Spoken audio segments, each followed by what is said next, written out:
I want to talk a little bit about what happens when you merge multiple images together, or lack thereof. Like, let's say you insert multiple images. So I've got some text here. I just love this font here. Dom Casual, love the font. Then I've got a bathtub image that I brought in. And then I've got a rabbit or hare image that I brought in. And I'm going to put this on a 5x5 coaster blank. And so I typically like to make mine about 4.5. And I always find whichever dimension is the largest to ensure that that's my maximum. So originally this might have been like 7 high. Well, that's not going to do any good. If I were to put this one down to 4.5, I still have to deal with the height of that one. So what I like to do is, again, go with the largest dimension and shrink that down. And it will correspond as long as this lock is on there. Now, I want to show you here. I've got the text, I've got the bathtub, and I've got the hair. Now, let's go to make this. First of all, it's all black. If I make one of them red, well then Cricut's going to make me use multiple vinyl, or want to do multiple vinyl in different segments or different cuts, phases, if you will. But I want it all lined up. I want it as simple as possible. So whatever the default color is when you bring it in, you can always go up to this operation button and click on whatever color you want. And when everything is the same color, it just makes it a little more smoother. Now, that's for my purpose, right? I'm making coasters. I'm making coasters that have, black permanent vinyl on them. If you want to do different colors, then don't heed my advice on changing the color here to all black. Now, let's go to make it. And I want to show you. It's going to be hard to see on your screen because it's all black and on a black board, but everything looks good here. I can move this around. So if I'm like, you know what, I don't want it on the edge there, or the 1/2 inch mark, or 1/4 inch mark, you can move it here, but it will cut through your whole sheet. Like, it'll go down here and cut it, leaving you all this area here to weed through. So, generally speaking, you want to bring it up here and just make sure you know how to set up your Cricut and, that you're lining it up properly so you don't have any issues. Now, we're going to cut this thing as is, and I want you to see what happens. Okay? So we're going to go ahead and cut this, and I'll be right back. I want to show you what happens. So, of course, vinyl, whatever, more, whatever you want to do.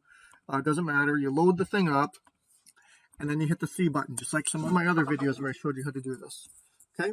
And so we'll be back when this is finished because I want to show you the differences between doing this and a different way. This is the first one that you just saw. Might be hard to see, but you see that line going through it? Yeah, that's nasty. That's going to come right off in the weeding process. Plus, that hair isn't in the background. It's supposed to be in the background. As you saw from that shot, I have a line running through my rabbit where the bathtub was cut out. And that's not going to be any good. Yes, I can weed it very carefully, but I'm going to be dealing with a horizontal line going through the rabbit. And people are going to notice that. It's just not going to be a good design.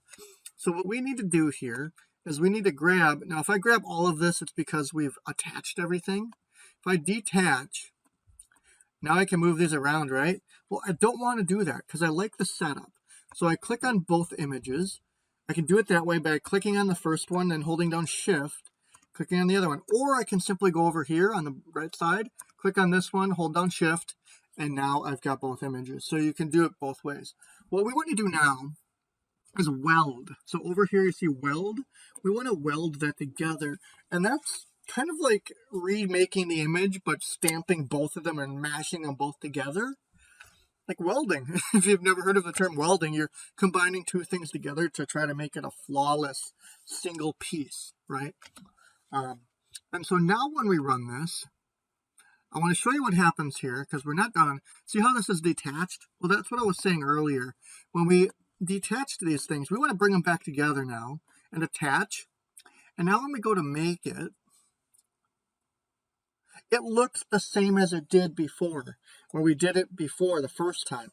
So your naked eye, and in fact, the graphic itself won't even differentiate because, it's a black on black, but it was just overlaid each other and with no color. So you won't know the difference. So you have to keep that in the back of your mind. You know, if you're going to combine two images together, you got to weld them together. So we're going to go ahead and do this one now, and I'll show you what it looks like, the difference, in just a moment. But do your vinyl and all that stuff here. So, okay, so now we're going to use that final technique, because you see that it looks, you know, like it's part of the bathtub. And we don't want that. So I detached these just to show you that they're separated now. This is separated as well. Okay. And what we're going to do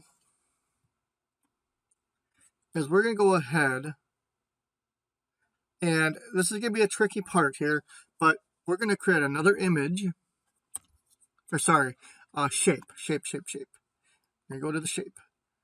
Now in this case, I'm going to like just, I'm going to try to color it a different color just so we can see it better. But this might not be necessary.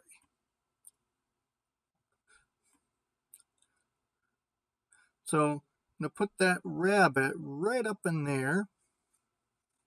Okay. I'm going to grab both of these. I'm going to hit the slice button. Take this one, whoops. Take this one away. Take that piece away. Take that piece away. So now we slice this thing up pretty good.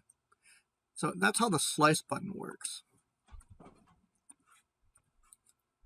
So we carved this rabbit up quite a bit. So now we got to figure out, where do we want to place this piece?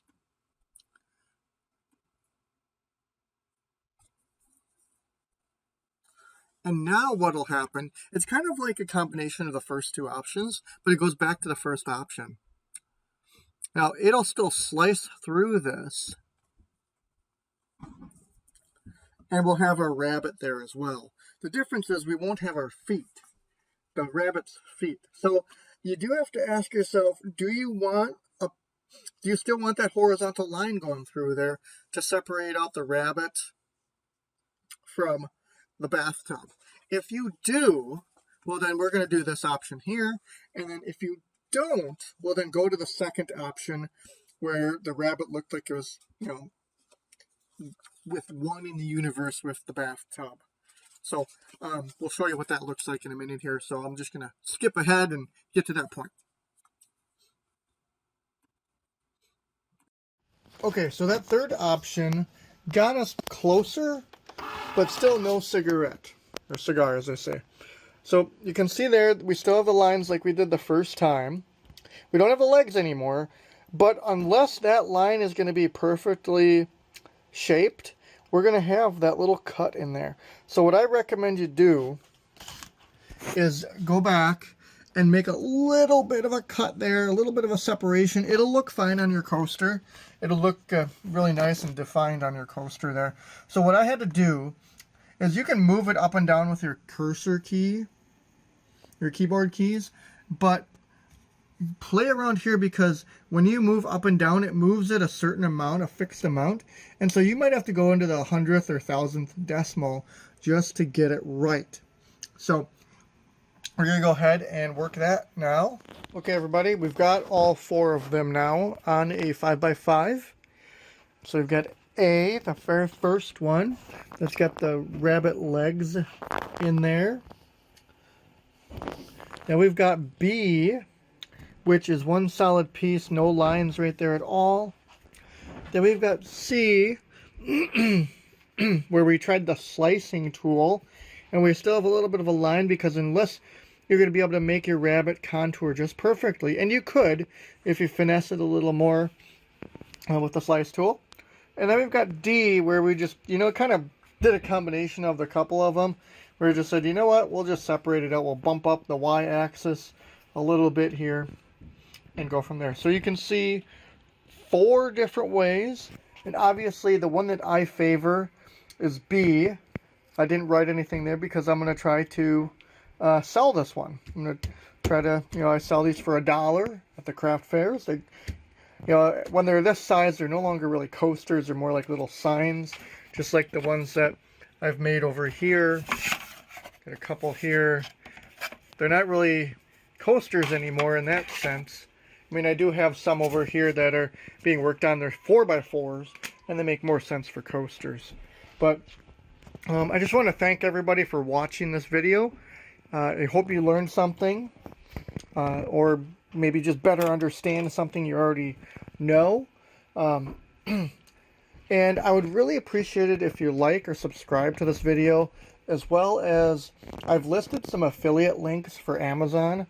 And what that means is if you click on them, it'll take you to Amazon, and it'll give a little key that lines up with my account for an affiliate. And so if you were to buy some of the vinyl that I use today, or these coasters, I get 1 or 2% back, or not back, but I get, let's just call it a kickback. I get an affiliate percentage of the sale, 1 or 2%. It's not much, but it's something. It helps me pay for these, because these coasters are not free. This vinyl is not free. So to be able to do videos like this for you, you know, it does cost a little bit of money. So I'd really appreciate it. Even if you're not wanting to buy something, if you were to just click on the link, what happens is it sends a signal to Amazon that the work that I'm doing is reaching an audience. And that's another thing that they just simply care about is, you know, is their content or their materials that they sell reaching an audience. It's called engagement. Okay. Don't want to get all data science professor on you here, but just called engagement. Click-through rate, different things like that. So would really appreciate it. You don't have to. Don't worry about it. But if you're so inclined, I would appreciate it. Thank you.